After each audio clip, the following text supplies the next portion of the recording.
Welcome to dear students guys. इस video में CG board के छात्रों के लिए कक्षा 12वीं का भूगोल सब्जेक्ट का जो असाइनमेंट है, असाइनमेंट नंबर 5, इसका कंप्लीट सॉल्यूशंस लेकर आ चुके हैं। साथ ही साथ दोस्तों इसका पीडीएफ लिंक भी मैं आपको देने वाला है, ताकि जो पीडीएफ है आप इसे डाउनलोड कर लें और अपना असाइनमेंट अच्छे तरीके से तैयार कर सकें। तो दोस्तों यहाँ पर क्वेश्चन नंबर 1 है, भारत में भू संसाधनों की विभिन्न प्रकार की पर्यावरणीय समस्याएँ कौन सी है, इनका निदान कैसे किया जाए। तो यहाँ से दोस्तों आपको लिखना है, भारत में भू संसाधनों का निम्नीकरण एक गंभीर समस्या है जो कृषि विकास की दोषपूर्ण नीति के कारण उत्पन्न हुई है। भारत में कृषि भूमि की अनेक पर्यावरणीय समस्याएं हैं, जिनमें दोस्तों आप देख सकते हो मृदा अपवर्तन, अत्यधिक सिंचाई, भूमि की गुणवत्ता में कमी, तीव्र हवाएं, लवलीकरण इत्यादि शामिल है। अब दोस्तों हम बात करते हैं समस्याओं के निदान के उपाय। तो आपको यहाँ पर लिखना है दोस्तों, पहला पॉइंट से आपको लिखना है अत्यधिक वन लगाकर। अब अपने अकॉर्डिंग इसमें और डिटेल्स में लिखना चाहें तो आप लिख सकते हैं, जो कि काफ़ी ईजी है। अगला लिखना है दोस्तों आपको समय समय पर मृदा में उचित खनिज मिलाकर, और आपको लिखना है कृषि की उचित तकनीक अपनाकर। आगे देखते हैं दोस्तों, उपरोक्त समस्याओं के निदान के साथ साथ हमें इन समस्याओं को जन्म देने वाले क्रियाकलापों को नियंत्रित करना होगा। अगला क्वेश्चन से दोस्तों यहाँ पर चावल उत्पादन के लिए आवश्यक भौगोलिक दशाओं का वर्णन कीजिए। तो यहाँ पर आपको लिखना है दोस्तों, चावल भारत में अधिकांश लोगों का खाद्यान्न है। भारत चीन के बाद दूसरा सबसे बड़ा चावल उत्पादक देश है। चावल एक खरीफ की फसल है जिसे उगाने के लिए 25 डिग्री सेल्सियस के ऊपर और अधिक आर्द्रता, लगभग यहाँ पर दोस्तों हम देख सकते हैं 100 सेंटीमीटर से अधिक वर्षा की आवश्यकता होती है। ऐसे क्षेत्र जहाँ वर्षा कम होती है, जहाँ चावल चाय की सहायता से उगाया जाता है। चावल उत्तर और उत्तरी पूर्वी मैदानों, तटीय क्षेत्रों, डेल्टाई प्रदेशों में उगाया जाता है। नहरों के जल और नलकूपों की सघनता के कारण हरियाणा, पंजाब, पश्चिमी उत्तर प्रदेश और राजस्थान के कुछ कम वर्षा वाले क्षेत्रों में भी चावल की फसल उगाया जाना संभव है। तो दोस्तों आपको इतना लिख लेना है। फिर जो अगला क्वेश्चन है, क्वेश्चन नंबर 3, तो आप देखिए दोस्तों, जल संभर प्रबंधन क्या है, यह सतत पोषण विकास में एक महत्वपूर्ण भूमिका अदा करता है। दोस्तों इसका आंसर आपको लिखना है यहाँ पर इस तरीके से। दोस्तों आप इसका जो आंसर है इसे लिखना शुरू कीजिए। तो यहाँ पर दोस्तों आपको लिखना है सभर प्रबंधन। जल सभर प्रबंधन से तात्पर्य मुख्य रूप से धरातलीय और मोम जल संसाधनों के दक्ष प्रबंधन से है। तो दोस्तों इसके अंतर्गत जल को रोकना विभिन्न विधियों जैसे अंतः, सवर्ण, तालाब, पुनर्भरण, इस तरीके से दोस्तों जिस तरीके हम जो जल है इसे किसी भी तरीके से हम इसका पुनर्भरण कर सकें, इसे रोक सकें, तो यही सब सभा प्रबंधन कहलाता है। दोस्तों आप अपने अकॉर्डिंग भी यहाँ पर लिख सकते हैं, या आप इसे कंप्लीट इतना लिख लीजिए।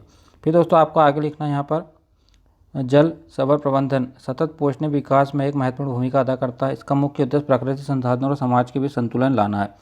केंद्र और राज्य सरकार मिलकर दोस्तों इसके जो विकास कार्यक्रम इसे चला रही, इन कार्यक्रमों में आपको यहाँ पर लिखना है दोस्तों, देख सकते हैं नीरू, मीरू, अरवारी पानी संसद कार्यक्रम प्रमुख है। तो दोस्तों इस तरीके से आपको लिख लेना है कंप्लीट। तमिलनाडु राज्य में जल संग्रहण संरचना जिसके द्वारा जल संग्रहण किया जाता है, जो आवश्यक कर दिया गया है। तो इस तरीके से दोस्तों आप इसका जो कंप्लीट आंसर है इसे लिख लें। आगे देखते हैं दोस्तों क्वेश्चन नंबर 4, जो कि यहाँ पर दोस्तों हमें बताना है, भारत में जल विद्युत पर एक निबंध लिखिए। तो दोस्तों यहाँ पर हम जल विद्युत है इसके बारे में डिस्कस करते हैं। और क्वेश्चन नंबर दूसरा दिया दोस्तों, भारत में पेट्रोलियम संसाधन पर विस्तृत टिप्पणी लिखिए। तो आप जो भी क्वेश्चंस लिखना चाहते हैं उसे लिख सकते हैं। तो हम जल विद्युत वाला क्वेश्चंस को यहाँ पर डिस्कस करने वाले हैं।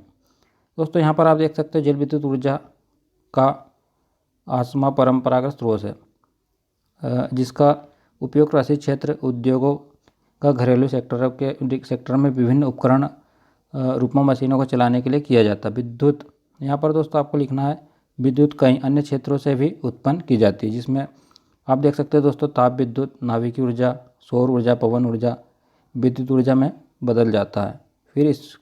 फिर इससे उपयोग हेतु मांग वाले क्षेत्र में विद्युत ट्रांसमिशन लाइन के द्वारा भेज दिया जाता है, किंतु जल विद्युत इन सबसे महत्वपूर्ण स्रोत है। दोस्तों सबसे पहले आपको जल विद्युत है इसके बारे में सिंपल सा लिखना है थोड़ा सा, और यहाँ पर जो अगले पॉइंट से दोस्तों यहाँ पर आपको इस तरीके से लिखना है। तो आप देख सकते हैं यहाँ पर भारत में जल विद्युत उत्पादन के लिए आवश्यक दशाएं इसके अनुकूल है। जैसे यहाँ वर्ष भर जो नदियाँ हैं दोस्तों बहती रहती हैं। फिर आगे हम देखते हैं हिमालय से निकलने वाली नदियों पर अनेक झरने, गार्ज व प्रवाह मौजूद है। यहाँ विद्युत उत्पन्न करने के लिए प्राकृतिक संसाधन मौजूद है। भारत में बांध निर्माण के लिए आवश्यक प्रौद्योगिकी उपलब्ध है। जल विद्युत केंद्र स्थापित करने से लेकर उपभोग क्षेत्र तक विद्युत को पहुँचाने के लिए ट्रांसमिशन लाइनों का विकास व विस्तार पर आवश्यक है। अनेक विद्युत स्टेशनों व सब स्टेशनों के निर्माण में भारी निवेश की ज़रूरत है। भारत में इसका नेटवर्क विकसित किया जा रहा है।